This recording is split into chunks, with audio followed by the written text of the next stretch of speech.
A formal inquiry into the root cause of structural and stability issues of the Paradise Dam, though, is being held in Queensland this week. The height of the 300,000 megalitre dam is to be reduced, a move forced through the Parliament by the Palaszczuk government. And that's angered farmers and food growers in the area, but it gets worse.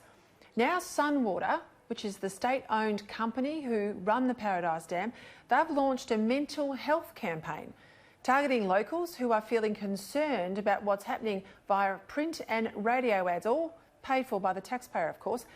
Bree Grima is the Managing Director of the Bundaberg Fruit and Vegetable Growers Cooperative. I've spoken to Bree before. She joins me now.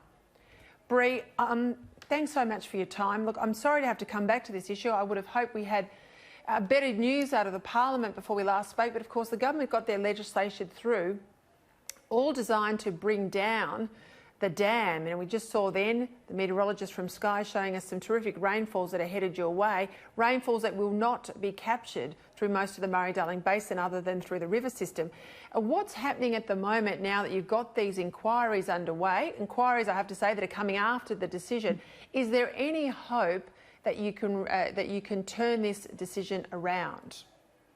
Look, these inquiries aren't actually going to be providing immediate answers for the future of Paradise Dam. So we have a number of key aspects that need to keep progressing alongside that.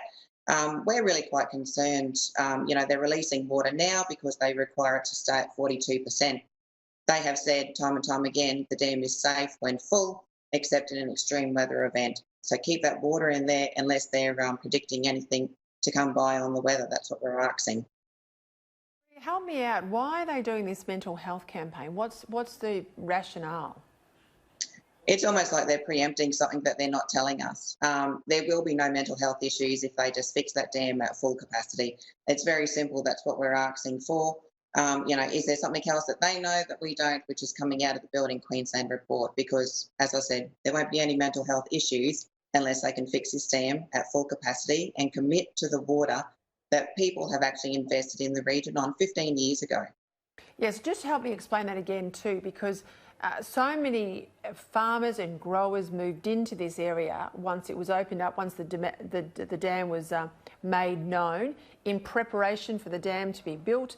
And of course, when we're talking about things like a macadamia nut tree, correct me if I'm wrong, you wait sort of 10 to 15 years for it to reach maturity. So you've invested a lot of capital in these plants, and you need the water to be then an ongoing concern. The reduction of water is going to make it scarcer, I presume, and a hell of a lot more expensive. That's right. And they've put up a number of scenarios in terms of how much water will be available for sale at the 5 metre reduction and at even lower. It's nowhere near what the region requires moving forward. And we have an economic report which can actually back up that. So they need to commit to securing that water to the full capacity.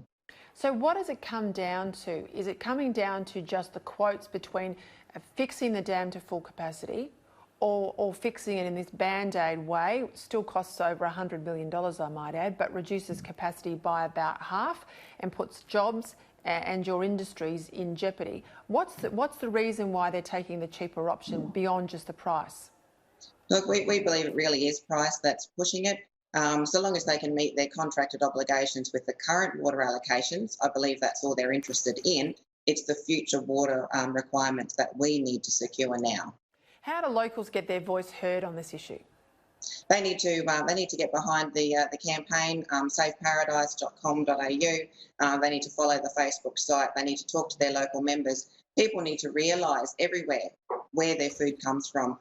We need this to be a food bowl, not a dust bowl. And it applies to absolutely everyone throughout Australia-wide. Yeah, it's still a shocking story. You can't believe it in a country with so much rain headed our way that we're making our dams smaller and paying millions to do it. Bree Grima, thank you very much for your time.